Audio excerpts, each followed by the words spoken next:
Hello everyone.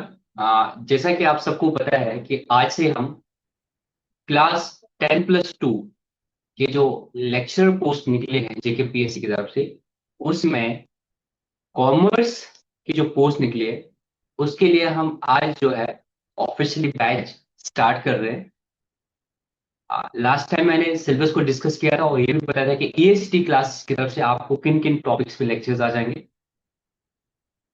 तो उसमें अगर हम स्टार्ट करेंगे, हम अकाउंटिंग एंड फाइनेंस से स्टार्ट करेंगे। ये चीज भी मैंने आपको बता दी थी। प्लस दूसरी चीज मैंने आपको बता दी थी कि लेक्चर सिर्फ मैं ही नहीं लाऊंगा, मेरे साथ जुड़े बाकी और भी कुछ साथी है जो आपके लिए डिफरेंट टॉपिक्स पे लेक्चर्स लाएंगे। तो accounting and finance, management of financial institutions and markets, business economics, business taxation, ये चार ऐसे सब्जेक्ट्स है बहुत इंपॉर्टेंट जिन पे हम लेक्चर्स लाएंगे। तो एक चीज है कि I may not be the only one जो लेक्चर्स लाएगा, बट दूसरी चीज जो है, जो भी लेक्चर्स लाएंगे फैकल्टीज वो सब चार्टर्ड अकाउंटेंट्स होंगे।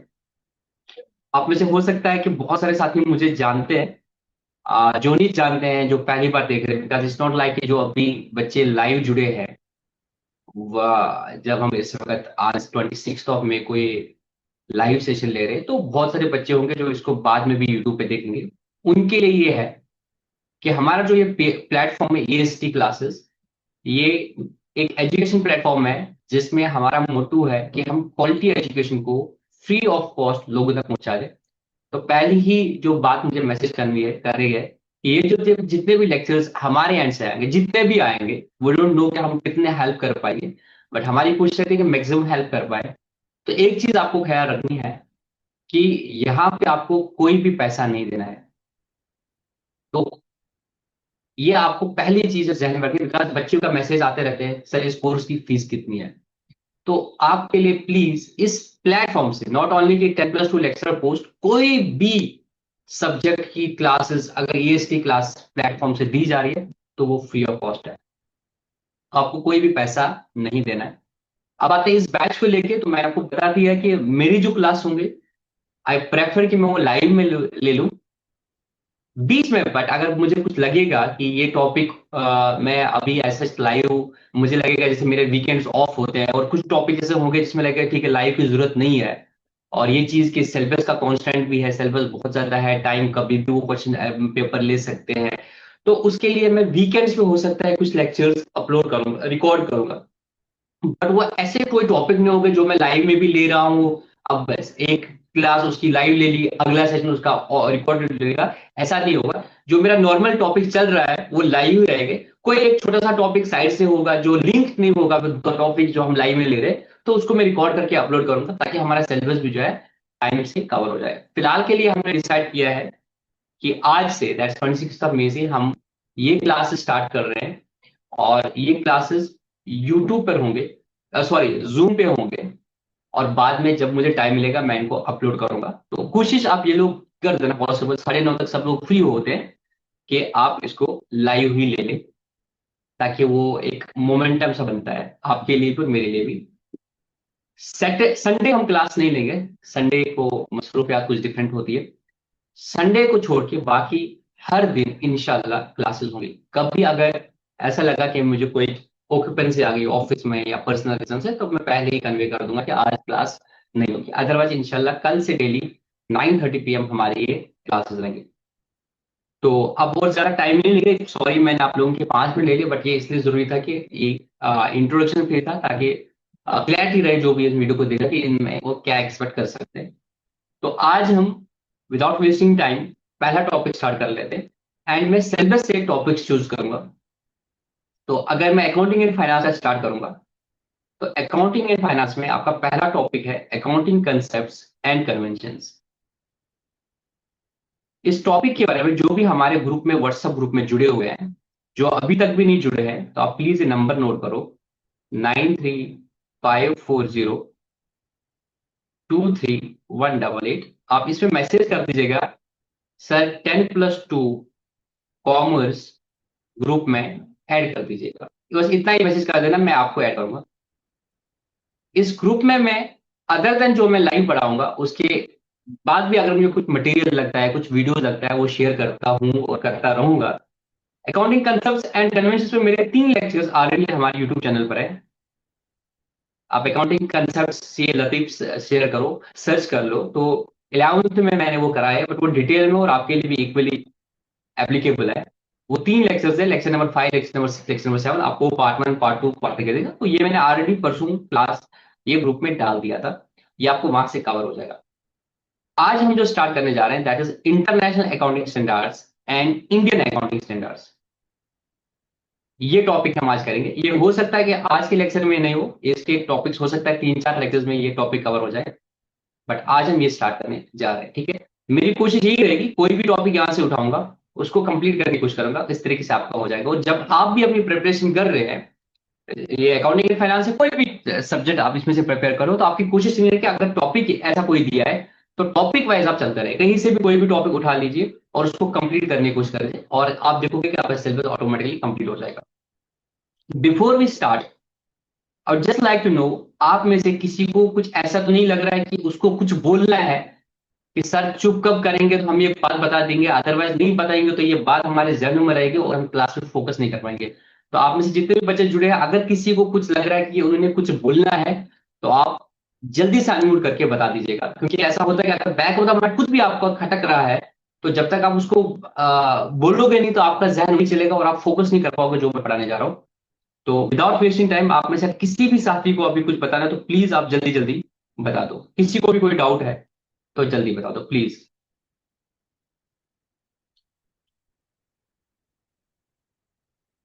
तो किसी भी साथी को कोई डाउट नहीं है,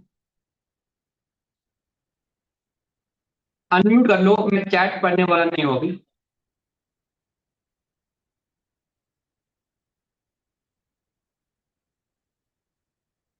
मैं कुछ नोट्स भी आपको दूंगा।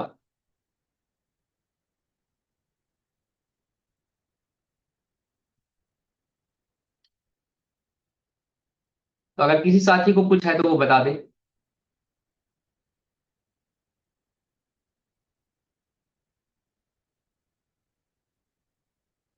ये हमारा एक टॉपिक है, इन्होंने इतना ही रखा है topic, international accounting standards and Indian accounting. अब इन्होंने नहीं लिखा डिटेल में कितना है, तो आई विल ट्राई कि मैं थोड़ा सा बैलेंस बना लूं, जिससे हमें एक आइडिया मिलेगा कि हम क्या इससे एक्सपेक्ट कर सकते हैं। किसी बच्ची ने लिखा है कि सर पीडीएफ शेयर होंगे। यस, आई विल ट्राई कि मैं पीडीएफ शेयर करूंगा, बट पीडीएफ ऐसे नहीं होगा कि मैं अपने नोट्स बनाऊंगा, मेरे पास उतना टाइम नहीं है। तो मैं आपको बहुत डिटेल में पीडीएफ शेयर कर दूंगा, फिर आपकी कॉल लेनी है कि आपको उसमें से कितना पढ़ना है कितना नहीं पढ़ना है। बट लेक्चर्स में मैं क्या करूंगा, मैं आपको वो सारे कंसेप्ट बता दूंगा जो मेरे हिसाब से रिलेवेंट होंगे आपके एग्जाम के लिए और आपकी ओवरऑल कंसेप्चुअल नॉलेज के लिए। क्या आप में से कोई मुझे बता सकता है, before coming to this topic, international accounting standards and Indian accounting standards, simple terms में मुझे बताओ, ये अकाउंटिंग क्या है, या ये अकाउंटेंसी क्या है जो हम पढ़ते हैं, या जब आप कॉमर्स के लेक्चरर बनेंगे आपको ये पढ़ाना होगा।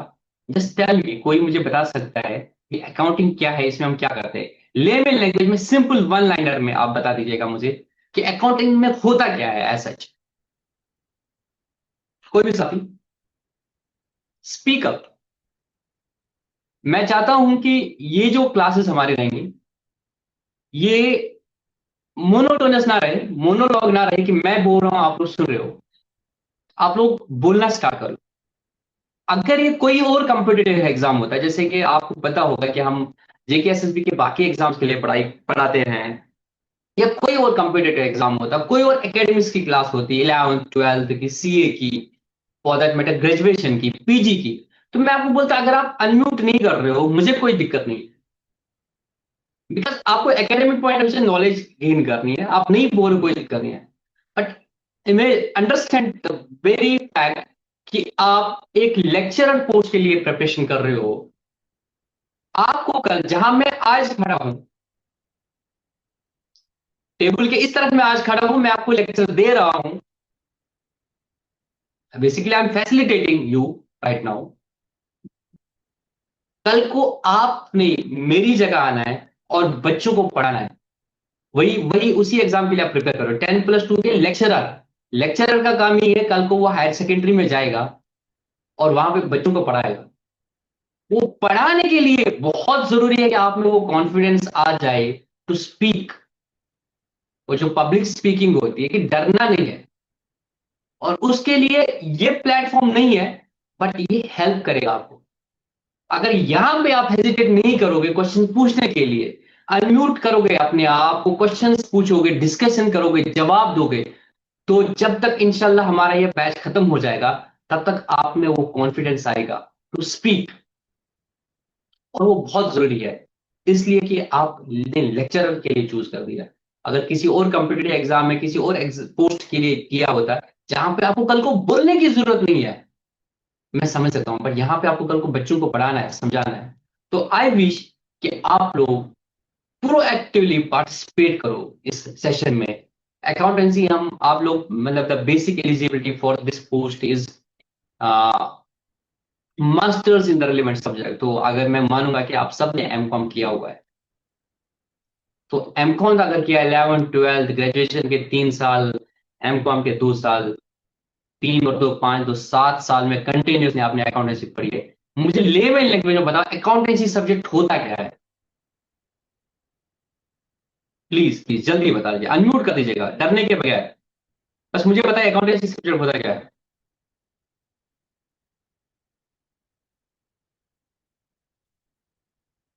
I don't want bookish definition, simple language में मुझे बता दीजिए।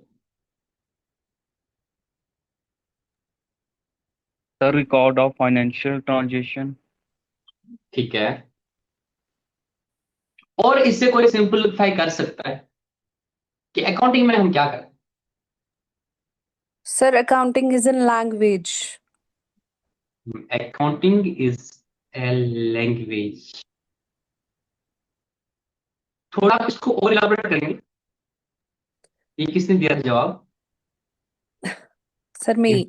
सर, किसने? Accounting is a language means के इसी के बेसिस पे हम कनेक्ट कर पाते हैं। ये एक जो ट्रांजैक्शंस वगैरह होती है हमारे और डे टू डे लाइफ में, ये हाँ, अकाउंटिंग लैंग्वेज की ही वजह से होती है। जब हमें अकाउंटिंग की एक प्रॉपर वे पता है कि किस ट्रांजैक्शन को हम कैसे रिकॉर्ड करेंगे, it's only on the basis of the accounting, क्योंकि एक प्रॉपर प्रोसीजर हमें फॉलो करना पड़ता है। लाइक फर्स्ट ऑफ ऑल हम रिकॉर्डिंग करते हैं ट्रांजैक्शंस की थ्रू जर्नल लेजर, एक प्रॉपर वे होता है अंटिल बैलेंस शीट, तब जाके एक अकाउंटिंग पूरी हो जाती है।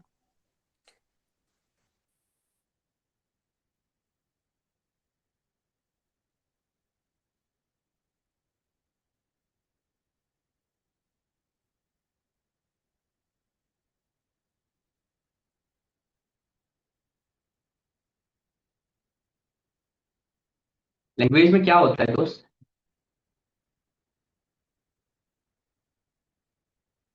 अभी स्क्रीन दिख रही है ना मेरी?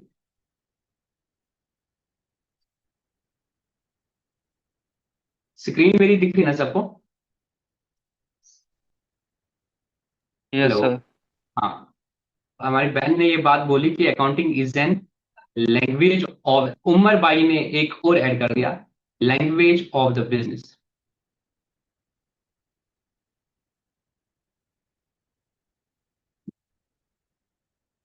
सही डायरेक्शन में जा रहे हैं, बट मैं थोड़ा सा और अगर इसको करूंगा, अगर लेमन लैंग्वेज में बताएंगे, अकाउंटिंग में हम क्या करते हैं? कुछ नहीं,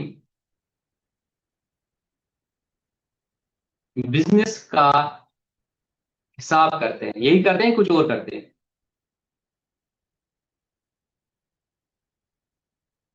हम बिजनेस का हिसाब करते हैं, या ऐसा बोलो कि हम अगर बिजनेस कर रहे हैं तो हमें बिजनेस का हिसाब करने की जरूरत महसूस हो रही है। डिफरेंट रीजन हो सकते हैं, बट पहला सबसे इंपॉर्टेंट, खुद को मैं ये जानना चाहता हूँ कभी भी कि मैं इस बिजनेस से प्रॉफिट कमा रहा हूं कि मेरा लॉस हो रहा है, या at any given point of time मैं ये जानना चाहता हूँ कि मेरी पोजीशन क्या है, मेरी फाइनेंशियल पोजीशन क्या है, मेरे इस कारोबार में कितने पैसे लगे, कितने चीजें हैं, कितना कर्ज है मेरा, वो सब कुछ मैं जानना चाहता हूं। तो हमें बिजनेस का हिसाब रखना है। तो ये हिसाब हम किसी भी तरीके से रख सकते हैं, ये बिजनेस का हिसाब हम किसी भी तरीके से रख सकते हैं। Make sense? कि बिजनेस का हिसाब रखना किसी भी तरीके से रख सकते हैं, और जो हम रख रहे हैं हिसाब आज की डेट में जिसको हम पढ़ रहे हैं, दैट इज दिस अकाउंटिंग, जिसमें हमारी बहन और भाई उमर भाई दोनों ने ये बोला, ये एक लैंग्वेज है। लैंग्वेज क्या करती है? अगर इसी को पकड़ेंगे, बिजनेस का हिसाब करना है वो हम अकाउंटिंग में करते हैं। आप बोलोगे बिजनेस का हिसाब तो किसी भी तरीके से कर सकते हो, आप एक डायरी ले लो और उसमें लिखते जाओ, जो भी हो जाएगा लिखते जाओ, उस हिसाब से आपका हिसाब रखेगा। फिर हम देखते हैं कि हमारे आस पड़ोस में जो किराना वाला होता है वो भी हिसाब रखता है, बट वो उतना हिसाब रखता है जितना उसको रेलिवेंट लगता है, कि भाई अगर मेरे से किसी ने उधार लिया तो मैं वही हिसाब रखता हूं, मैंने किसी को उधार दिया मैं उसी का हिसाब रखता हूं। कुछ बिजनेस होते हैं कि जो पूरा डिटेल में हिसाब रखते हैं, तो बिजनेस का हिसाब रखना है वो अकाउंटिंग है। बट हम जो अकाउंटिंग करने जा रहे हैं इसमें बहन ने बोला कि this language of the business, तो बाकी सबके लिए बोला कि लैंग्वेज का मतलब क्या है, लैंग्वेज से क्या करते हैं। ये जो लैंग्वेज वर्ड यूज किया, लैंग्वेज हम क्या करते हैं, लैंग्वेज से हम कम्युनिकेट करते हैं। कम्युनिकेशन का मतलब क्या होता है? कम्युनिकेशन का मतलब क्या होता है कि मैं जो बात बोल रहा हूं मैं इसको ऐसे बताऊं कि जिसको ये मैसेज पहुंचनी है, जिसको हम बोलते हैं रिसीवर। कम्युनिकेशन में एक सेंडर होता है, एक रिसीवर होता है। सेंडर कुछ बोलना चाहता है रिसीवर को, तो वो ऐसी भाषा में बोलता है, ऐसी लैंग्वेज में बोलता है जो सेंडर को भी पता है, जो रिसीवर को भी पता है, और ये मैसेज उस लेवल से वहां तक पहुंचा रहा है कि it is understood as it is.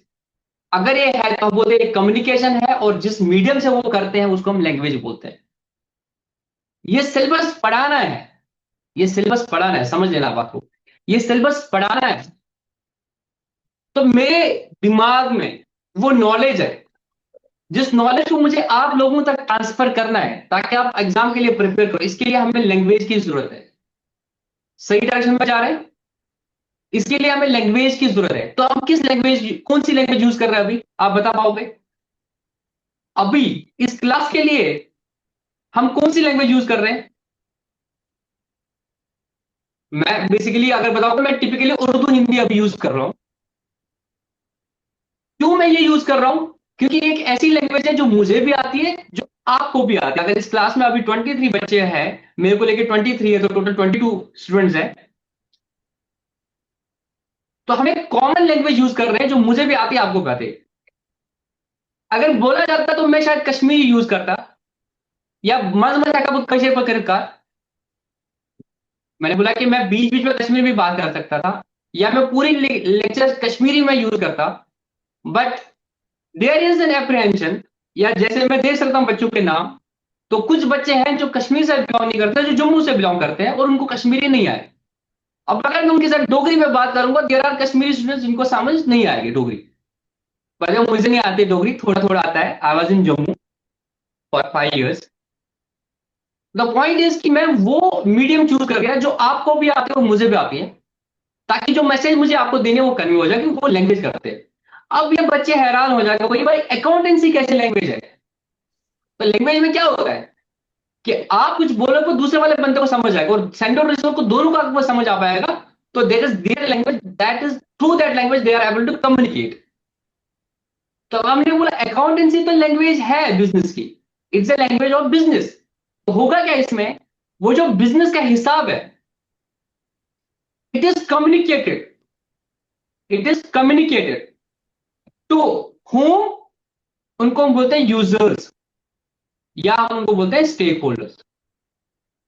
Business का हिसाब जो है, बिजनेस का हिसाब दो चीजें, बिजनेस की financial performance, you can note it down. मैं अभी बेस बना रहा हूं, आज हमारा पहला लेक्चर है तो मैं बेस बना रहा हूं। तो आपको लग सकता है ऑफ है, बट मुझे एक बुनियाद बनानी है। हमें घर बनाना होता है ना, हम घर बनाना कहां से स्टार्ट करते हैं? खोदने से स्टार्ट करते हैं। कोई होगा बोले पागल है, घर तो जमीन के ऊपर बनाई थी, वहां तक तो मिट्टी थी, ये नीचे क्यों जा रहे हैं? बट हमें पता है कि जितना बिल्डिंग में स्ट्रॉन्ग करना है ना ऊपर, उतना हमें नीचे जाना पड़ेगा। तो मैं वो पहले वो बेस बनाने की कोशिश करूंगा, बिकॉज मेरा इतना ही नहीं है कि भाई मेरे को ये 50 बच्चे या 60 बच्चे एडजस्ट करने हैं 10+2 कॉमर्स सेक्शन। मेरे को है कि वहां पे भी सिलेक्ट होने के बाद जब ये बच्चों को पढ़ा है, हमारे जम्मू कश्मीर की बेस स्ट्रॉन्ग करनी है, जम्मू कश्मीर की इमारत खतरनाक बनानी है, तो उसके लिए बेस को स्ट्रॉन्ग करना पड़ेगा। तो तभी मैं हो सकता है थोड़ा सा जमीन खोद लूंगा। तो आप ये नहीं बोलना कि ये क्या कर रहा है, टाइम जाया कर रहा है सर, सीधे आ जाना अकाउंटिंग स्टैंडर्ड्स पे। ठीक है, तो bear with me for few days. तो मुझे बिजनेस का हिसाब दो इंपॉर्टेंट पैरामीटर्स में, the financial performance of the business, the financial position of the business, कि पैसे के हिसाब से इसकी परफॉर्मेंस कैसी है, प्रॉफिट हुआ है कि लॉस हुआ है, पोजीशन कैसी है इसकी, एसेट्स कितनी है, लायबिलिटीज कितनी है, ये सब चीजें कितनी है, इनको मुझे कम्युनिकेट करना है यूजर्स को। ये किसी भी तरीके से करते, बट जिस लैंग्वेज में हम करेंगे, that is accounting, that is accounting, that is accounting. Accounting is that language जिसके थ्रू हम ये मैसेज कम्युनिकेट करेंगे स्टेक होल्डर्स को। तो हम बिजनेस का हिसाब इस अकाउंटिंग लैंग्वेज के हिसाब से बनाएंगे, ताकि वो मैसेज अच्छे तरीके से कम्युनिकेट हो जाए विद दीज स्टेक होल्डर, ताकि उनको ट्रू पिक्चर पता चल जाए कि इस बिजनेस की सही में फाइनेंशियल परफॉर्मेंस कितनी है, इस बिजनेस की सही में फाइनेंशियल पोजीशन कितनी है, ताकि उन स्टेक होल्डर्स को, उन यूजर्स को जो भी डिसीजन लेना है, जो भी डिसीजन लेना है, वो सही तरीके से ले पाए। ये हम करते हैं अकाउंटिंग के थ्रू। यहां तक किसी साथी को कोई डाउट, किसी साथी ने कुछ बोलना है? देखो अभी मैंने एक बात बोली थी कि I want all of you कि आप अनम्यूट करें। आप लोग जब लिखते हो, टाइप कर रहे हो, सही टाइप कर रहे हो, बट उसमें आपका एक टाइम भी जाता है, और उसमें एक पर्पस डिफीट हो रहा है, वो है कि आप बोल नहीं पाते हो, आप बोलते नहीं हो। यहाँ आपको कोई जज नहीं कर रहा है। We are 24 in the meeting, we are 24 of us are from different places. कोई नहीं जानता एक दूसरे को, जानता भी वो तो हाउ डज इट मैटर। तो बोलना सीख लो, डरो मत, कोई जज करने वाला नहीं है। वो दिन गए, वो बचपन के दिन गए जब हम डरते थे कि मेरा ये डाउट पे कोई हंसेगा, कोई नहीं हंसेगा। कोई आपको जज नहीं करेगा कि आपने एमकॉम किया और कभी कोई सिली क्वेश्चन भी पूछ लोगे। तो प्लीज उस डर को निकाल देना। जो भी समझ में आ रहा है अनम्यूट करके बोल दो, ठीक है? तो मजा आएगा, क्लास इंटरेक्टिव होगी। तभी लाइव ले रहे हो तो थोड़ा, अभी मैं जूम पे पैसे खर्च कर रहा हूं, तो थोड़ा इसका भी फायदा लेंगे ना। मैं तो फिर यूट्यूब पे डायरेक्टली डाल देता। मैं जूम का सब्सक्रिप्शन लिया हूँ, लाइव आपको पढ़ा लूंगा। तो आप भी इसका थोड़ा सा फायदा ले लो कि भाई लाइव में सर को क्वेश्चन पूछेंगे, लाइव में डिस्कशन कर लेंगे, तो इंटरेक्टिव सेशन आ जाएगी, मजा आएगा फिर, ठीक है ना? एक चीज तो हमें समझ आएगी, ये लैंग्वेजेस के थ्रू हम कम्युनिकेट करेंगे। क्या मैथमेटिक्स एक लैंग्वेज है?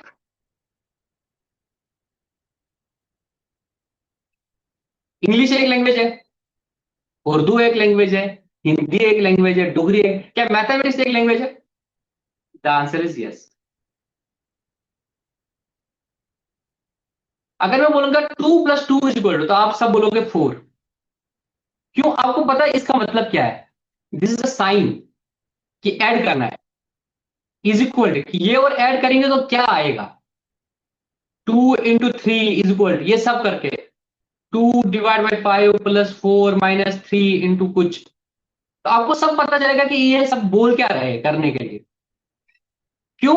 मैथमेटिक्स में एक लैंग्वेज है जहां पे इन साइंस का कुछ मतलब होता है, आपको बोलने की जरूरत है। Add 2 to 5, then multiply it by 4, then do this. इसकी जगह आप ये लिख रहे, तो दूसरे बंदे को समझ आता है, वो सही करेगा। तो जिस बंदे को मैथमेटिक्स लैंग्वेज समझ है, वो पता करेगा कि ये ऐसे ऐसे सही आएगा।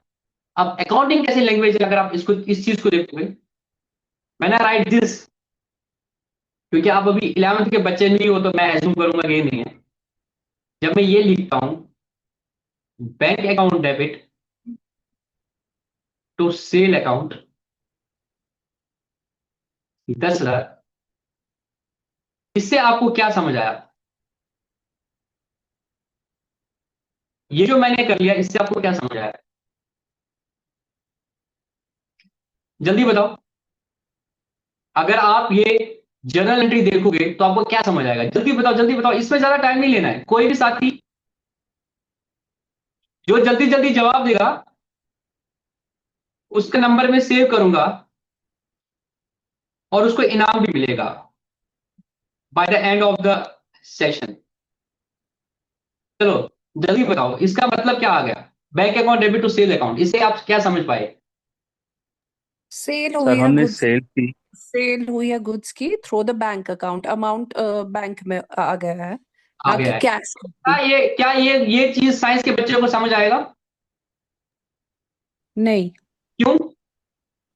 बिकॉज उनको इस बारे में पता नहीं है, बेसिक्स नहीं उसको पता है उनको। अकाउंटिंग की लैंग्वेज नहीं आ रही है।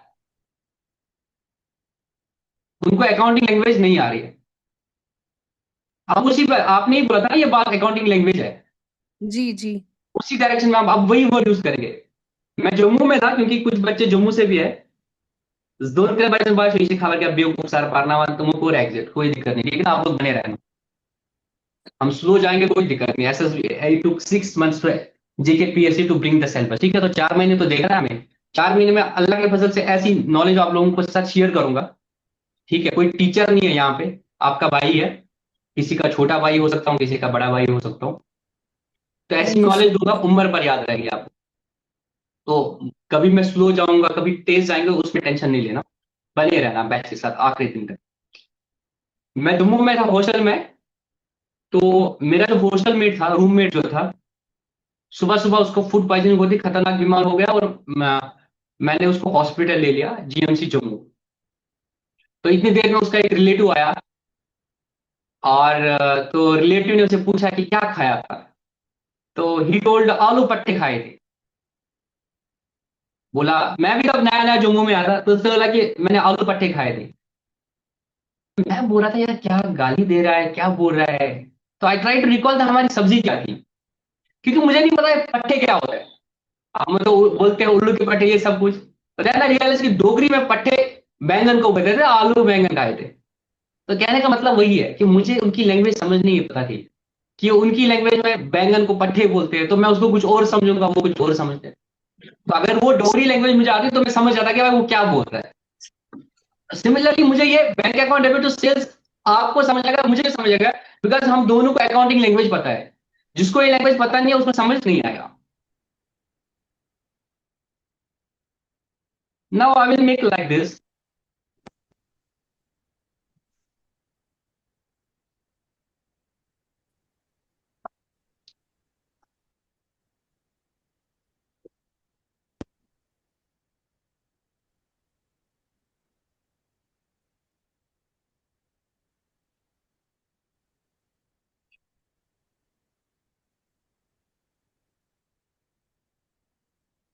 किसको क्या समझ आ रहा है इस चीज से?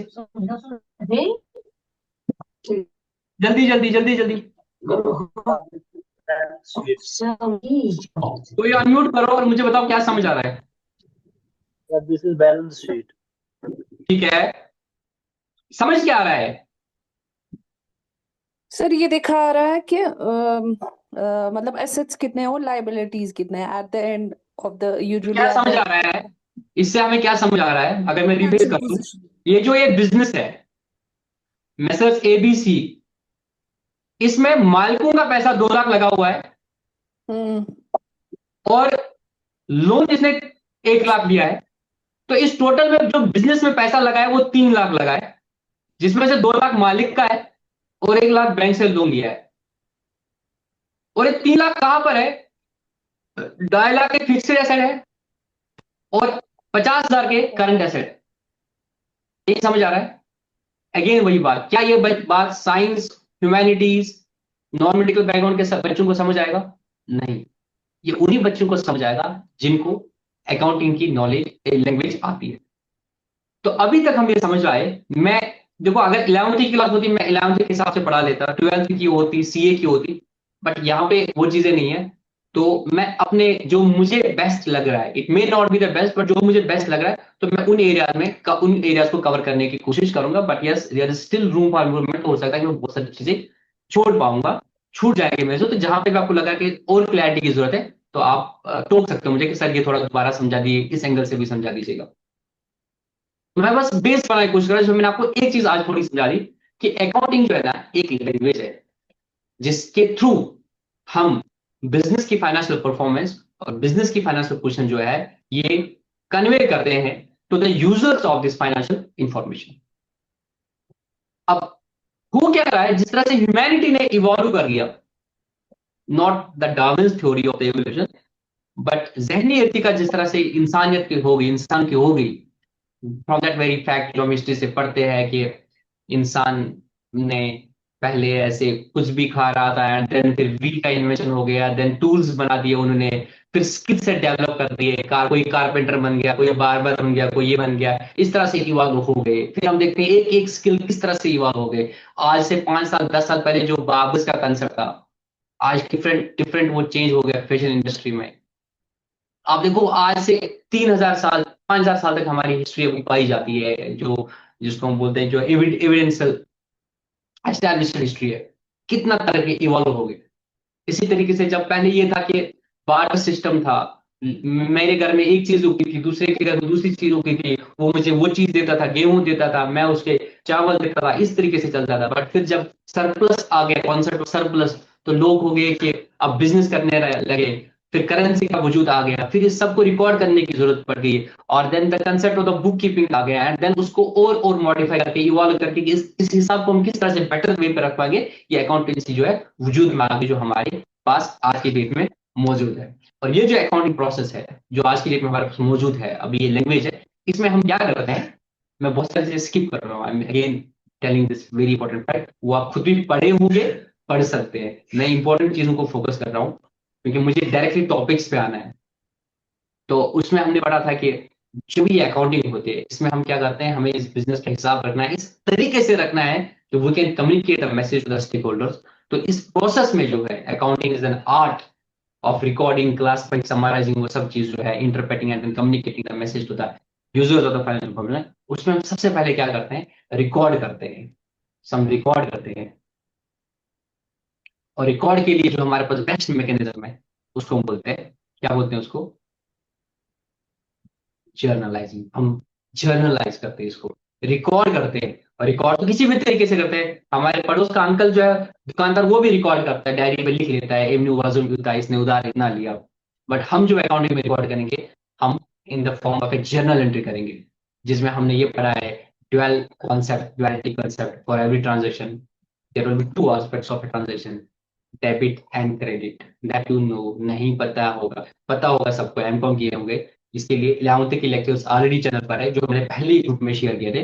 तो पैरेलली आप उन लेक्चर्स को देखो, उन लेक्चर्स को मुझे रिकॉर्ड करने की अलग से जरूरत नहीं है, because that is something which is assumed. आप अगर अपने सिलेबस देखोगे, अभी इनने कहीं लिखा नहीं है ना कि अकाउंटिंग प्रोसेस, अगर 11th होता है उसके सिलेबस में अकाउंटिंग प्रोसेस रखते हैं। कोई कंपटीटिव एग्जाम होता है जेकेएसएसबी का, फाइनेंस अकाउंटेंट, पंचायत अकाउंटेंट, तो वहां पे उन्होंने रखा था जर्नल लेजर। आपके बेस में ये लिखने की जरूरत नहीं है उनको, बिकॉज इट्स इम्प्लाइड कि आपको नॉलेज है। स्टिल अगर किसी को वो ब्रश अप करने वो कॉन्सेप्ट, वो लेक्चर्स है चैनल पे, 11th के भी है, कंप्यूटर एग्जाम में फाइनेंस अकाउंट्स के भी, तो आप वो देख सकते हो, ठीक है, अगर आपको लग रहा है उनकी भी जरूरत है।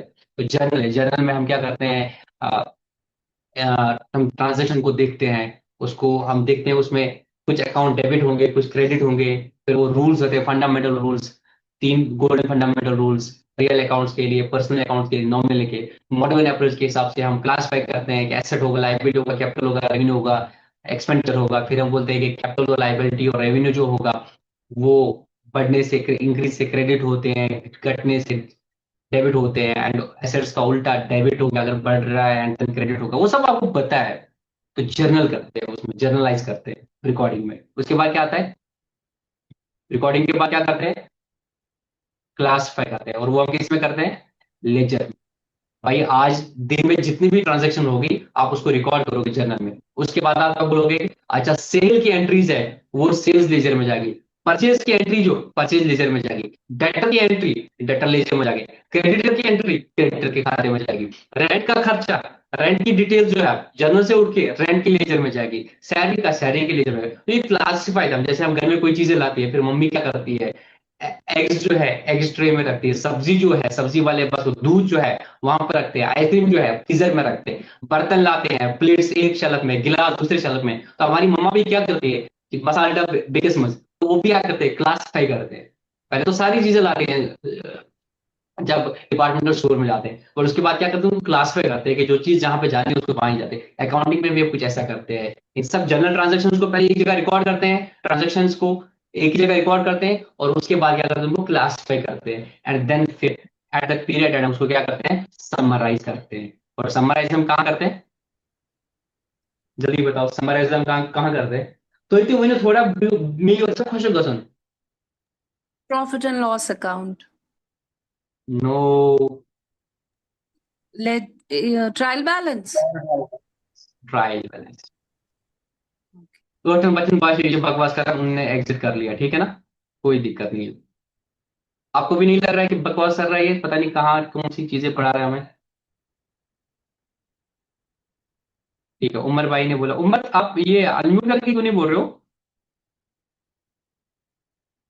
हाँ उमर, ओके जी। ओके। माइक खराब हो ना। मैं बोलूंगा सर, कोई मसला नहीं।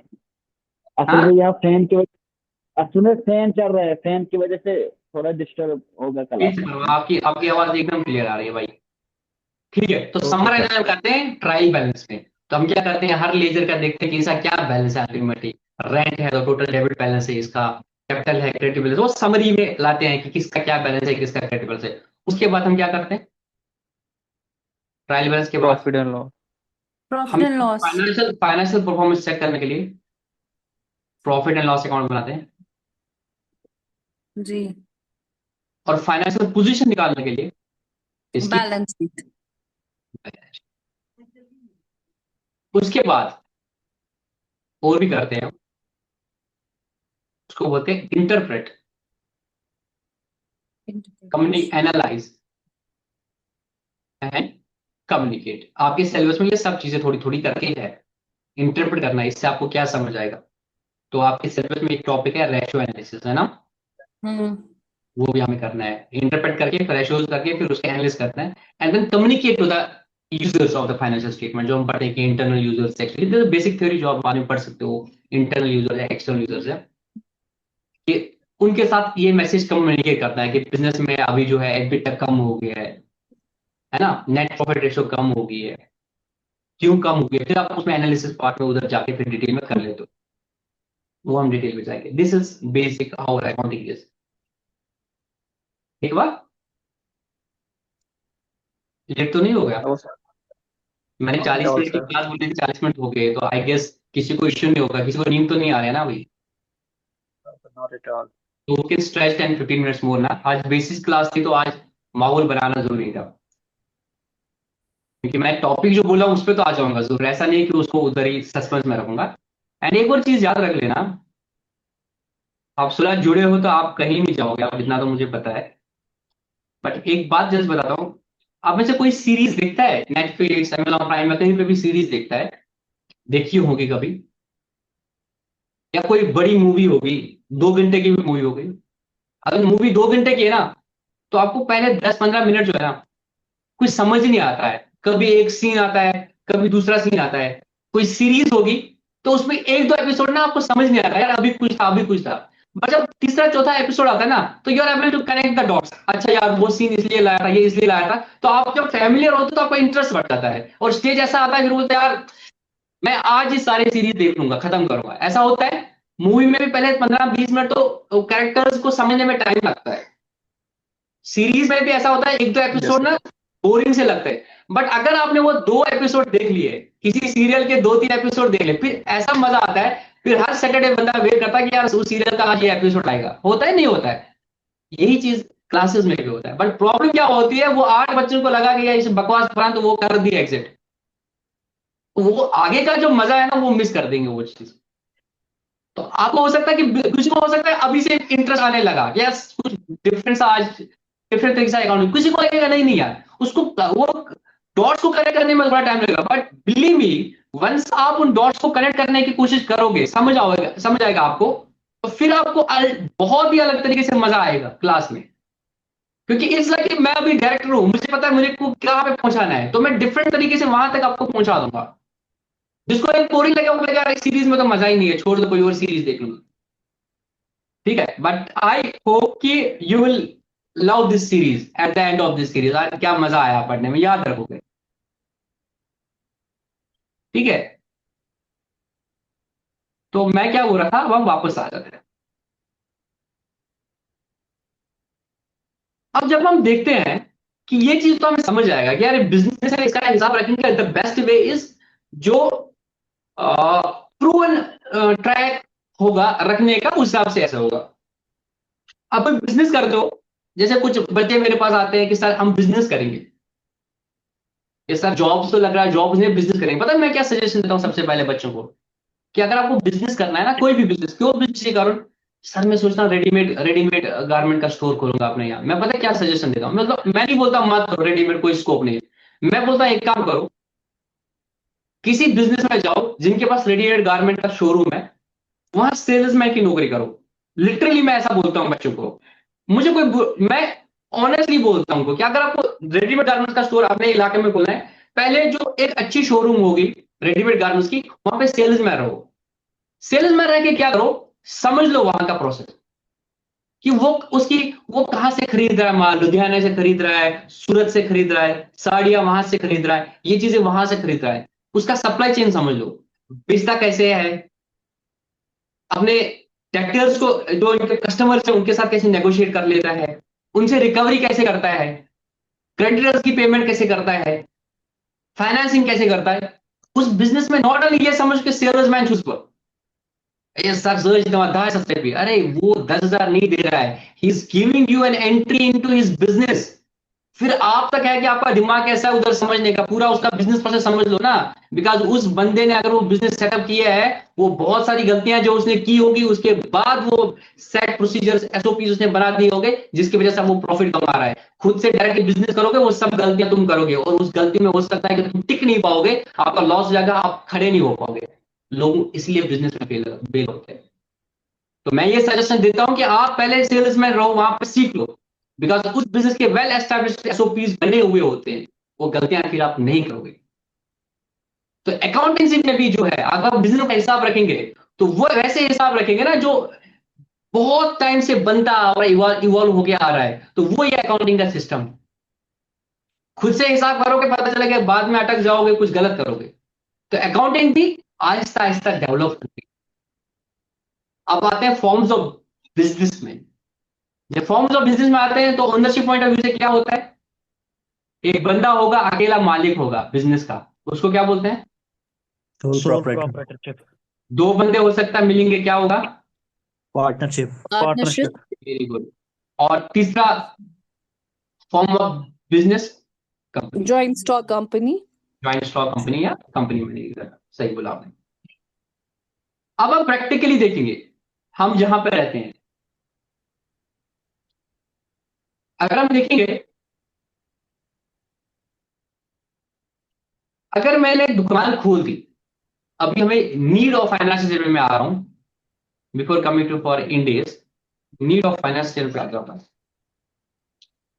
ये फाइनेंशियल स्टेटमेंट की जरूरत क्या है, आप, अरे मैंने बिजनेस का क्या नहीं जानना है, ठीक है नहीं जानना है, बट एक तो अपनी अपना तो फील हो जाएगा ना भाई, मैं सपोज अपने किसी को भाई को बिजनेस देखे थे, मैं तो चाहूंगा कि भाई मैंने तेरे को इतना पैसा दिया, मुझे बताना भाई, हिसाब देना क्या कमाया तूने। तो नीड तो महसूस हो रही है। अब सोल प्रॉपर्टी में कुछ नहीं करेगा, वो सिंपली बोलेगा मैं कोई हिसाब नहीं रखूंगा, आपने मुझे 2 लाख रुपया दे दिया था, 2 लाख रुपीज दिया था बिजनेस के लिए, सपोज मैंने अपने भाई को 2 लाख रुपए दिए बिजनेस के लिए, साल के एंड पे मैं उसका हिसाब लेता हूँ, वो बोलता है देखो भैया मेरे पास दुकान है, इसमें मैंने सामान रखा हुआ है, जैसे रेडीमेड गारमेंट की शॉप है। साल के एंड पे क्या करते हैं, वो बोलता है 3 लाख का माल बचा हुआ है, 50,000 मुझे लोगों के पास है, हो गए 3.5 लाख, और दुकानदारों को मुझे देना है 1 लाख रुपया। तो 3.5 लाख रुपया मेरे पास है, 3 लाख मेरे पास है, माल मौजूद है, 50,000 लोगों से लेने हैं, हो गए 3.5 लाख, उसमें से 1 लाख मुझे दुकानदारों का कर्ज है, तो नेट है मेरा 2.5 लाख रुपया। तो मैं बोलूंगा मैंने तेरे को 2 लाख रुपया दिया था, अभी 2.5 लाख हो गए, तो तूने 50,000 रुपया कमाया है। फिर बोला भैया हाँ 50 रुपया तो ये हो गए, हर महीने में 5-5 हजार रुपया क्या है ना, घर लेता था यहाँ से घर चलाने के लिए, तो पूरे महीने के हो गए वो 60,000, साल के 60 प्लस 50,000, 1,10,000 का मेरा प्रॉफिट तो हो गया। तो पता तो ऐसे भी चल जाएगा। बट जो जो बिजनेस बढ़ता जाता है, रिक्वायरमेंट्स बढ़ती जाती है।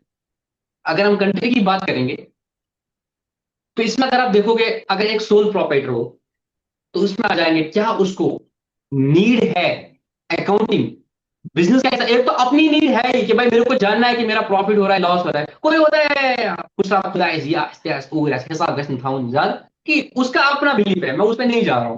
कोई है कि नहीं मुझे रखना है अपने नीड्स के, बट हम देखते हैं लॉ ऑफ लैंड की वजह से मुझे हिसाब रखना जरूरी है क्या? The answer is yes. हम देखते हैं बिजनेस में जब हम इनकम टैक्स एक्ट पढ़ते हैं, इनकम टैक्स के हिसाब से अगर बड़ा बिजनेस है, मैं उस डेप्थ में नहीं जाऊंगा अभी कि क्या रेशियो है, वो आप टैक्स वाली क्लास में टैक्स वाले सर आपको बता देंगे। अगर आपका एक सेट लिमिट से ज्यादा टर्नओवर है, जैसे मैं इंडिया में बोलूंगा, अगर आपका 2 करोड़ से ज्यादा टर्नओवर है, टर्नओवर मतलब सेल्स, तो आपको books of accounts banana mandatory है। क्या है? बुक्स ऑफ अकाउंट्स जो है बनाना मैंडेटरी है, और आपको अपना टैक्स ऑडिट कराना मैंडेटरी है। जब आपको टैक्स ऑडिट मैंडेटरी है, तो वो जिससे आप ऑडिट कराओगे अपना कि आपने कितना प्रॉफिट कमाया, उस हिसाब से आप टैक्स दोगे गवर्नमेंट को, तो उसके लिए आपको ऑडिट कराना है। ऑडिट कराओगे तो वो मांगेगा, सीए के पास जाकर ऑडिट करेगा, अपनी बुक्स तो बना के दे दो। तो लॉ ऑफ द लैंड के हिसाब से एक लेवल की बिजनेस के बाद आपके लिए it is mandatory for you कि आप बुक्स ऑफ अकाउंट्स बना लो। Are you able to get मैं क्या बोलना चाहता हूं? कि किसी Yes, लेवल sir. तक हो सकता है कि आपका चलेगा, आप ये अकाउंटिंग मत करो, एक लेवल के बाद अगर आप बिजनेस ग्रो करोगे, आपके लिए मैंडेटरी है हिसाब रखना और अकाउंटिंग की फॉर्म में रख लेना। समझ आ रही बात? मैं ये बोल रहा हूं आपको, आज की डेट में अगर कोई भी छोटा सा बिजनेस करना है, अगर वो इतना है 40 लाख से ज्यादा टर्न हो रहा है, तो उसको जीएसटी नंबर लेना मैंडेटरी है। मैं आपको थोड़ा ये चीजें भी बताऊंगा जो आपको टैक्स के फैक्टर्स डिटेल में बताएंगे। आज की डेट में अगर आप कोई भी बिजनेस कर रहे हो, अगर आप गुड्स में डील करते हो, 40 लाख से ऊपर अगर आपकी सेल या परचेज है, तो आपके लिए मैंडेटरी जीएसटी नंबर लेना है। जीएसटी नंबर मैंडेटरी है तो इट मीन हर सेल के लिए आपको जीएसटी काटना है। हर परचेज पे आपको जीएसटी पे हो सकता है हुआ होगा, अगर वो जीएसटी गुड्स होगा। उसके बाद आपको इसका हिसाब रखना है कि कितने सेल्स कर लिए, उस पर कितना जीएसटी था, और परचेज में कितना आईटीसी मिला, उसको एडजस्ट करके बाकी गवर्नमेंट को जमा करे हो। हिसाब रखने की जरूरत है कि नहीं है? तो हर बिजनेसमैन को आज की डेट में एक अकाउंटेंट की जरूरत है और अकाउंटिंग की जरूरत है। अभी लोग उसके लिए तैयार नहीं हो रहे हैं, बट लिख के लेना है मेरी बात, आज के 15 साल बाद देखना हर बिजनेस का एक अकाउंटेंट होगा। चाहे वो डायरेक्ट उसके अकाउंटेंट ऑन रोल होगा, चाहे वो आउटसोर्स किया होगा कि एक अकाउंटेंट उससे बुक डिटेल ले रहा है और वीकली या मंथली उसकी बुक्स बना रहा है। बट बुक उस आज से 15 साल बाद देखना हर बिजनेस को मैन को ऑलमोस्ट बुक्स बनाना आज की डेट में मैंडेटरी है, बट अभी शोर उतना लोगों को नहीं आया है। बट 15 साल बाद देखना इतना, 15 साल में मैं बहुत ज्यादा बोलता हूँ, तो भी ऑन द सेफर साइड में 15 साल बोलता हूँ कि मेरा क्लेम सच्चा निकल जाए। नहीं तो मुझे, मैं 5-10 साल बाद बोल रहा हूँ, लोगों को हर बिजनेस ने एक अकाउंटेंट रखा होगा या आउटसोर्स किया होगा अकाउंटिंग का पार्ट। अगर खुद एफोर्ड नहीं कर पाएगा अकाउंटेंट रखना फुल टाइम, आउटसोर्स किया होगा कि भाई मेरी बुक्स बना लो, मेरा हिसाब बना लो, बिकॉज इस तरह से सरकार पीछे पड़ी होगी एक एक रुपए का हिसाब लेने के लिए। पार्टनरशिप में दो है कि अगर टैक्स वाला पार्ट है तो करना ही करना है। दूसरे तरीके से भी पार्टनर्स बोलेंगे यार मुझे क्या पता, तूने क्या किया, उसको पता गया, तो एक काम करते हैं अपने बुक्स का हिसाब करते हैं। Coming to the company, company में आपको पता है the form is like this, लोगों का पैसा लगा होता है। लोगों का पैसा जब लगा है ना, तो मिनिस्ट्री ऑफ कॉर्पोरेट अफेयर्स होती है कि भाई हम अपने देश के लोगों का पैसे को किसी को चूना लगाने नहीं देंगे, क्योंकि फ्रॉड हो सकता है ना। यहाँ पर तो आपका अपना पैसा है, सोल प्रोप्राइटर का पैसा है, ज्यादा से ज्यादा क्या उसका अपना पैसा डूबेगा। पार्टनरशिप में क्या होगा, दो बंदे हैं उनका पैसा डूबेगा। कंपनी में क्या है, कंपनी में तो लोगों का पैसा लगा है ना। मैंने आज कंपनी खोली, बोला लोगों को लगाओ हमारे यहाँ पैसा, लगा लिया पैसा, अगले दिन क्या हो गया, फरार।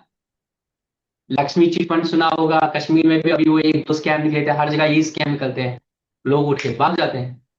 तो we need to have institution जो इनको बचा दे पब्लिक के पैसे का। इसके लिए मिनिस्ट्री ऑफ कॉर्पोरेट अफेयर्स है। तो वो बोलते हैं कंपनी बनानी है तो डायरेक्टर के नाम देने पड़ेंगे, उनका डिन देना पड़ेगा, पूरी डिटेल देनी पड़ेगी, वो सब कुछ होता है। और फिर बोलते हैं every company has to mandatory make financial statement. हर किसी कंपनी को जरूरी है, रेस्पेक्ट ऑफ, यहाँ तो फिर भी टैक्स ऑडिट के लिए बनाना होगा, टैक्सेशन कंपनी एक्ट के साथ कंपनी बना दी, फाइनेंशियल स्टेटमेंट बना दो। ओपीसी भी है, प्राइवेट भी है, पब्लिक भी है, कोई भी कंपनी है, आपको अपनी फाइनेंशियल स्टेटमेंट बनानी है। तो ये आपको समझ आया, आप इसको डिटेल में पढ़ भी सकते हो थ्योरेटिकली। बट मेरे को जो मैसेज यहाँ पे कन्वे करे थे कि आज की डेट में बाय हुक और crook it's became necessary for you, अगर आपको बिजनेस करना है आपको अपने फाइनेंशियल स्टेटमेंट्स बनाने पड़ेंगे। ठीक है। अब इस फाइनेंशियल स्टेटमेंट कैसे बनाएंगे, इसके लिए आपको ये अकाउंटिंग की लैंग्वेज जो है उसके थ्रू बनाने पड़ेंगे। और आपका अभी काम क्या है, आपको बच्चों को पढ़ाना है। तो वो कब होगा, जब आप खुद सीखोगे कि अकाउंटिंग लैंग्वेज क्या है। तो इसमें मैं आपको बताया कि टिपिकली हम we follow this general ledger and सब कुछ। अब इस अकाउंटिंग जो लैंग्वेज होती है, जब हम कोई भी लैंग्वेज पढ़ते हैं, अब यहां तक आते हैं। किसी बच्चे ने ये लिखा है रेड कलर से, प्लीज आप इसको रब कर दीजिएगा।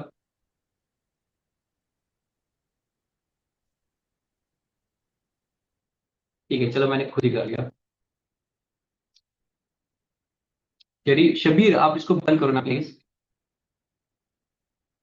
मुझे आप बताओ, इंग्लिश एक लैंग्वेज है।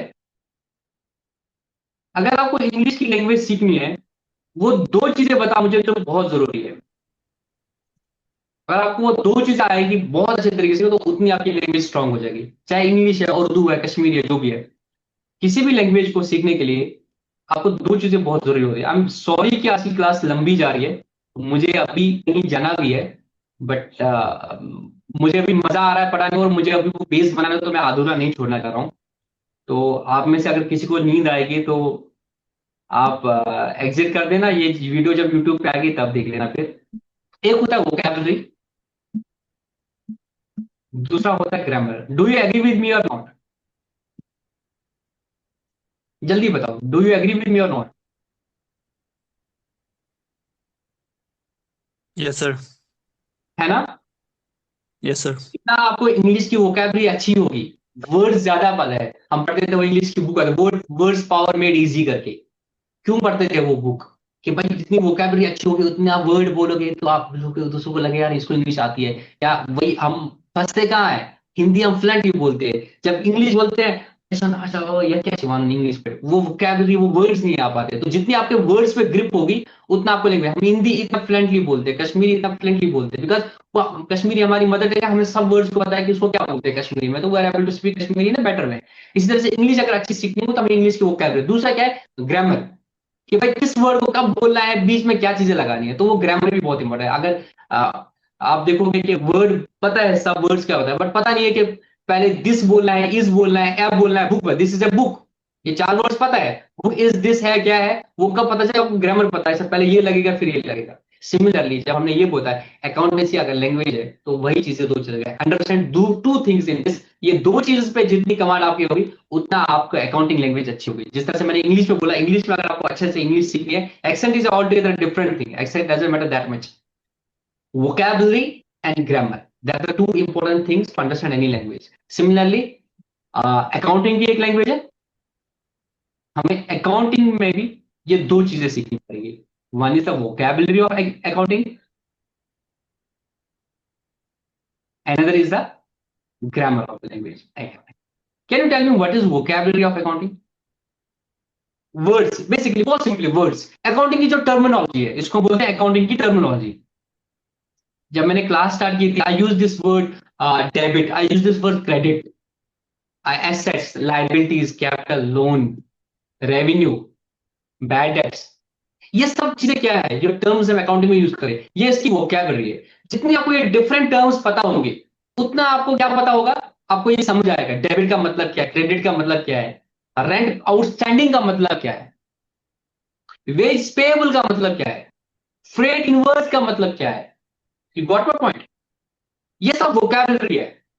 ये सब जितना आपको स्ट्रांग होगा, उतना आपको इजीली पता होगा कि भाई आगे करना क्या है। दूसरा क्या है, grammar. What are grammar? Grammar Principles of standard. Rules ना, ग्रामर रूल्स बोलते हैं ना इंग्लिश में, ग्रामर रूल्स। तो अकाउंटिंग में क्या है, Accounting standards. मैंने बोला अकाउंटिंग स्टैंडर्ड्स, इसको हम concept Generally accepted accounting standards. GAAP, I think so. Convention बोल दिए। Concepts and conventions. और yes, you are very right. इसको बोलते हैं गैप्स। क्या बोलते हैं? GAAPs, generally accepted accounting principles. तो इस अकाउंटिंग को समझने के लिए आपको क्या होना चाहिए, एक तो वोकैबुलरी पता होनी चाहिए, वोकैबुलरी बहुत आसान काम है। दूसरा है gaps, generally accepted accounting principles, कि जो with the passage of time सब लोगों ने एक्सेप्ट कर लिया कि अकाउंटिंग के लिए ये रूल्स जो है वो आपको हम मानेंगे। इस अकाउंटिंग लैंग्वेज की बेसिक होगी, इन रूल्स पे होगी। इंग्लिश में इंग्लिश लैंग्वेज ऐसी बोली जाए, इसके लिए ये रूल होंगे। पहले सब्जेक्ट होगा देन प्रेडिकेट होगा। मैं जस्ट एग्जांपल दे रहा हूं, not an expert in English, but समझाने की कोशिश कर रहा हूं। बुक इज दिस है नहीं बोलेंगे, दिस इज अ बुक बोलेंगे, this is the rule of the English language. ठीक है, मेक सेंस। इसी तरह से अकाउंटिंग लैंग्वेज में हमने जनरली एक्सेप्टेड अकाउंटिंग प्रिंसिपल्स बना दिए, जो यूनिवर्सली सब लोग जो है जो भी अकाउंटिंग करेंगे उसको एक्सेप्ट करेंगे। मैं पानी की बोतल लाना भूल गया रूम में, और अब मैं सेटअप ऐसे बना रहे मैं उठ नहीं पाऊंगा। तो कमिंग टू दिस गैप्स, अगर आप अब याद करोगे आपका पहला टॉपिक क्या था उनके सिलेबस में, accounting concepts and conventions. Conventions. आपको ये गैप्स पढ़ने थे, जो मैंने आपको बोला था रिकॉर्डेड लेक्चर्स मैंने अली अपने यूट्यूब चैनल पे बना दिया है, और मैंने आपको वो ग्रुप में शेयर कर दिए थे। मैं आज या कल दोबारा से उनको शेयर करूंगा, वो देख लेना, जिसमें हम पढ़ते हैं सबसे पहला कंसेप्ट बिजनेस एंटिटी कंसेप्ट। पढ़ते हैं नहीं करते? जी सर। सेपरेट एंटिटी कंसेप्ट का नाम है कि भाई जब हम अकाउंटिंग करेंगे, मैं उन कंसेप्ट पे अभी नहीं जा रहा बिकॉज वो ऑलरेडी यूट्यूब पे लेक्चर्स है। हम बिजनेस को अलग मानेंगे, बिजनेसमैन को अलग मानेंगे। फिर हम पढ़ते हैं गोइंग कंसर्न कंसेप्ट, हम ये बोलेंगे कि बिजनेस हमेशा के लिए चलता रहेगा, ड्यूअलिटी एस्पेक्ट, ये सब चीजें। देन फिर revenue recognition concept, matching concept, these are the generally accepted accounting principles जिसके बेसिस पे हम ये अकाउंटिंग को करेंगे। समझ आई बात? फिर Yes, sir. इन गैप्स के बेसिस पे क्या हो गया, हर कंट्री ने, ये तो एक गैप्स हो गया जनरली एक्सेप्टेड, इसके बेसिस पे अपने स्पेसिफिक रूल्स बना दिए कि इन चीजों को, इन इश्यूज को हम ऐसे एड्रेस करेंगे। ये तो गैप्स तो बेस फॉर्म बन गया ना, इसके बाद कुछ पर्टिकुलर इश्यूज आ गए। ये तो गैप्स तो जनरली एक्सेप्टेड प्रिंसिपल्स हो गए, वो 8-10 कन्वेंशन, 13 टोटल जितने भी कन्वेंशन कंसेप्ट करके 13 कन्वेंशन कंसेप्ट जो है वो तो ब्रॉड फेवरेट बन गया। उसके बाद फिर क्या हो गया कि कुछ स्पेसिफिक इश्यूज आ गए, उसमें हमने डिटेल रूल्स बना दिए। Are you able to get कि मैं क्या बोलना चाहता हूं? Yes, sir. अब हर कंट्री में ये अलग अलग हो जाए ना, gaps is something which is universal. या अकाउंटिंग लैंग्वेज में तो ये रहेगा, फिजिक्स है तो लॉ ऑफ मोशन वो रहेगा, वैसे वो तो ठीक है, होता है एस्टैब्लिश्ड थिंग। अकाउंटिंग में तो जनरली एक्सेप्टेड भी ऐसा रहेगा, फिर पर्टिकुलर इश्यूज आएगा। तो इंडिया में वेरी मच पॉसिबल कि यहाँ जो अकाउंटिंग की बॉडी होगी कोई जो बनाएगी, मैं उस पर आऊंगा बाद में, उन्होंने बोला इन इश्यूज को हम ऐसे टैकल करेंगे, कंसिडर दोस गैप्स ओनली। दूसरी कंट्री में हो गया कि अपने आप बोलेंगे। तो हर कंट्री में जब ये नीड होगी, अभी मैंने बोला कि कंपनीज एक्ट है, तो कंपनीज एक्ट में बोलता है आपको फाइनेंशियल स्टेटमेंट बनाने पड़ेंगे। कंपनीज एक्ट बोला फाइनेंशियल स्टेटमेंट बनाने पड़ेंगे, और फाइनेंशियल स्टेटमेंट बना लोगे और भाई बताओगे बिना कैसे बनाएगी, तो हम आपको अकाउंटिंग के रूल्स बता देंगे। एक तो गैप्स है ही, प्लस हम अकाउंटिंग के रूल्स बताएंगे। तो उस कंट्री के जो भी वो अकाउंटिंग के रूल्स होते हैं उनको बोलते हैं अकाउंटिंग स्टैंडर्ड्स। ठीक है, क्या बोलते हैं उनको? Accounting standards. Standards. अब हम एग्जांपल इंडिया की लेंगे। इंडिया में भी अकाउंटिंग स्टैंडर्ड्स अब देने हैं ना यार, कंपनी के चक्कर में भी देने हैं। बाकी अब इनकम टैक्स बोल रहा है कि भाई तुम अपनी बुक्स बनाओगे, तो इनकम टैक्स बोलेगा तो भाई बुक्स में तो उसी हिसाब से बनाओगे कि भाई प्रॉफिट से ही दिखाओगे। नहीं तो मैं बोलूंगा बुक्स बनाओगे तुम किसी हिसाब से कुछ भी प्रॉफिट बताओगे और बोलोगे मेरे को तो प्रॉफिट है ही नहीं, मेरे को लॉस है। वेरी मच पॉसिबल ना। मेरे को पता है वो क्यों बोल रहा है इनकम टैक्स वाला, आपने बुक्स बना लो ताकि मुझे अपना बताओगे कितना प्रॉफिट कमा है। अब मैं बुक्स किसी भी तरीके से बताऊंगा, जो मेरा कैपिटल एक्सपेंडिचर है उसको रेवेन्यू एक्सपेंडिचर डालूंगा। मैंने लैपटॉप लाया, मैंने बिल्डिंग लाई, बोला ये तो मेरा खर्चा होगा, रेवेन्यू खर्चा, बोला कि सेल इतनी होगी, खर्चा इतना होगा, मेरा तो लॉस हो गया। अरे अरे बहुत गलत कर रहे हो भाई, इसको एसेट मानना है, इसका सिर्फ डेफिनेशन अलाउ कर देंगे। आई होप आपको ये चीजें समझ आ रही है बिकॉज आप एमकॉम तक पढ़े हो। तो Yes, इनकम sir. टैक्स में बोलेगा कि एक स्टैंडर्ड्स के हिसाब से बनाओगे ना, तो इनकम टैक्स को भी नीड हो जाएगा भाई अकाउंटिंग स्टैंडर्ड्स इंस्टीट्यूट करने। तो कंट्री में नीड होगी कि भाई अकाउंटिंग स्टैंडर्ड्स बनाने पड़ेंगे, कौन बनाएगा? कंपनी कंट्री की प्रीमियर अकाउंटिंग बॉडी बना दी गई। देश का कॉन्स्टिट्यूशन बन गया। कब बन गया कॉन्स्टिट्यूशन? 26 जैन 1950. 1950। आपको पता है institute of chartered accountants of India कब बन गया है? या तो 1 जुलाई 1940, आगे 1 जनवरी 1949। रिपब्लिक बनने से 6 महीने पहले ही नीड फील होगी कि अकाउंटिंग का हमें एक इंस्टीट्यूट होना चाहिए, institute of chartered accountants of India, जो कंट्री को प्री में प्रोफेशनल्स दे दे, जिस कंट्री की इकोनॉमी को चलाएंगे, और इस कंट्री के लिए ये अकाउंटिंग स्टैंडर्ड्स बना के दे दे। जिसके बेसिस में पूरी कंट्री के फाइनेंशियल्स बनेंगे, बिजनेस के फाइनेंशियल बनेंगे। तो institute of chartered accountants of India बना दिया गया। इसका एक बोर्ड है, इसकी बहुत सारे काम दिए हैं सरकार ने, पार्लियामेंट के स्टैट्यूटरी एक्ट से ही बना हुआ है, चार्टर्ड अकाउंटेंट्स एक्ट 1949। बहुत सारे काम दिए गए, प्रोफेशनल्स आपको बना के देने हैं जो देश की इकोनॉमी को चलेंगे। देश की इकोनॉमी के लिए जो भी अकाउंटिंग इश्यूज है उनके लिए आपको रेगुलेटरी फ्रेमवर्क बनाना है। तो इस इंस्टीट्यूट ऑफ चार्टर्ड अकाउंटिंग ने एक बोर्ड बनाया जिसका नाम है अकाउंटिंग स्टैंडर्ड्स बोर्ड, जिसका जो काम दिया गया कि भाई यहाँ कैसे फाइनेंशियल अकाउंटिंग होगी, उसके लिए आपको अकाउंटिंग स्टैंडर्ड्स बनाने पड़ेंगे। तो इंडिया में जो बोर्ड बन गया उसको बोलते हैं accounting standards board of ICA. तो इसका काम है इंडिया में अकाउंटिंग स्टैंडर्ड्स बनाने। आज के लिए हम इतना ही रखेंगे, जहां मैं थोड़ा बेस लाया आपको कि किस तरह से आप वहां से इवॉल्व हो गए यहाँ तक आ गए कि आप ये अकाउंटिंग स्टैंडर्ड्स को बनाने हैं। तो ये है इंडिया में जो अकाउंटिंग स्टैंडर्ड्स बनेंगे जिनको अकाउंटिंग स्टैंडर्ड्स बोलते हैं। कल के लेक्चर का में वो आता है ना सीरियल में, क्या आता है कि ये तो हो गया आज का पूरा, ठीक है। अब क्या आएगा, क्या बोलते हैं उसको, प्रीव्यू या क्या बोलते हैं, आई डोंट रिमेम्बर एग्जैक्टली वो क्या बोलते हैं, जिसमें थोड़ा दिखा दे कल के एपिसोड में क्या होगा। जल्दी बताओ, कोई तो मीट पिटाई जात पूछनी है, ड्रामा वामा क्या बोलते हैं उसको, प्रीमियर या कुछ बोल। हाँ आता है ना, Upcoming. कोई भी एपिसोड सीरियल का एपिसोड खत्म होता है उसके बाद फिर आता है दो तीन चीजें छोटे छोटे अगले एपिसोड में क्या होगा वो एंटरटेन होने के लिए। तो कल हम देखेंगे कल के लेक्चर में कि ये इंडियन अकाउंटिंग, ये अकाउंटिंग स्टैंडर्ड से इंडियस कैसे हो गए, और ये आईएफआरएस क्या थे, आईएफआरएस को हमने डायरेक्टली एक्सेप्ट क्यों नहीं कर लिया, why did we converge to this India IFRS, और हमने इंडियस क्यों लाया, एएस अगर ऑलरेडी थे, इस सब की जरूरत क्या थी, इसको हम कल के लेक्चर में पढ़ेंगे। और जो हमारा वो टॉपिक था फिर इंटरनेशनल अकाउंटिंग स्टैंडर्ड्स, हम तो कंट्री की बात करते हैं, इंटरनेशनल में क्यों जाने की जरूरत है, और इंटरनेशनल में जब हम गए हम डायरेक्टली आईएफआरएस क्यों नहीं लिए, ये आईएफआरएस होते क्या है, इनको हमने डायरेक्टली अडॉप्ट क्यों नहीं किया, हमने कन्वर्ज क्यों किया अपने एएस को, और इंडेस क्यों वजूद में लाए, इसको हम कल के लेक्चर में करेंगे, ठीक है। तो आज के लिए इतना ही। आज के सेशन में अगर कोई डाउट होगा तो आप अनम्यूट करके बता सकते हैं। आई होप आज की क्लास आपको अच्छी लगी। तो जस्ट बता दो कि किसी को कोई डाउट नहीं, तो हम कल ये जो चीजें थी, बट उसके लिए बहुत जरूरी था मुझे ये बेस बनाना। अगर मैं ये बेस नहीं बनाता तो आपको वो चीज समझ नहीं आती। सर मेरा एक क्वेश्चन था, जो ये टर्नओवर है ना, मतलब हाँ। जिनका टर्नओवर 2 करोड़ से ज्यादा होगा उनको ऑडिट करना नेसेसरी है, तो ये क्या खाली कंपनीज के लिए मैंडेटरी है कि पार्टनरशिप, सोल प्रोप्राइटरशिप किसी के लिए भी? हाँ हाँ, ठीक है, मैं आपको दो चीजें बताऊंगा। एक तो मैंने टर्नओवर जो बोली बता दी, मैं I may be wrong in exactly quoting, ऐसा भी नहीं है 2 करोड़ से ऊपर है। इसमें होता है कि अगर आपकी कैश ट्रांजेक्शन मतलब 95% ऑफ ट्रांजेक्शन डिजिटल है आपकी, तो फिर अगर 95% डिजिटल ट्रांजेक्शन तो आपकी लिमिट 10 करोड़ है।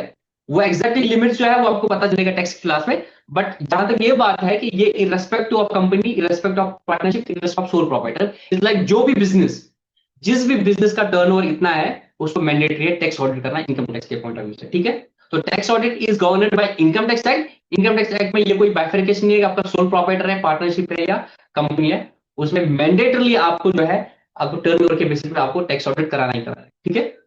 एग्जैक्ट लिमिट्स में 2 करोड़ ऐसा है कि अगर आपकी कैश ट्रांजेक्शन भी और वो भी है, बट अगर आपकी 95% डिजिटल ट्रांजेक्शन तो आपकी लिमिट आई गेस आज की डेट में, हर साल चेंज होता रहता है, आज की डेट में 10 करोड़, ठीक है। कोई और डाउट? तो सेशन को कंक्लूड कर दे अगर किसी साथी को कोई डाउट नहीं है। एक दो सेशंस हो सकता है कि दोस्तों आपको थोड़े से बोरिंग लगे, 2 बार ट्राई कि मैं बोरिंग चीज ना रखूं क्लास में, बट कुछ चीजें होती है स्टार्टिंग में, I can just come to the topic, ये ऐसा होता है ऐसा होता है, आपको बेस ही नहीं पता है, तो बेस बनाने के लिए मुझे थोड़ा पीछे जाना पड़ रहा है, ठीक है ना। तो बेयर विद मी, इंशाल्लाह आप यू लव दिस सेशंस। चलो गुड नाइट, अल्लाह हाफिज, शब खैर।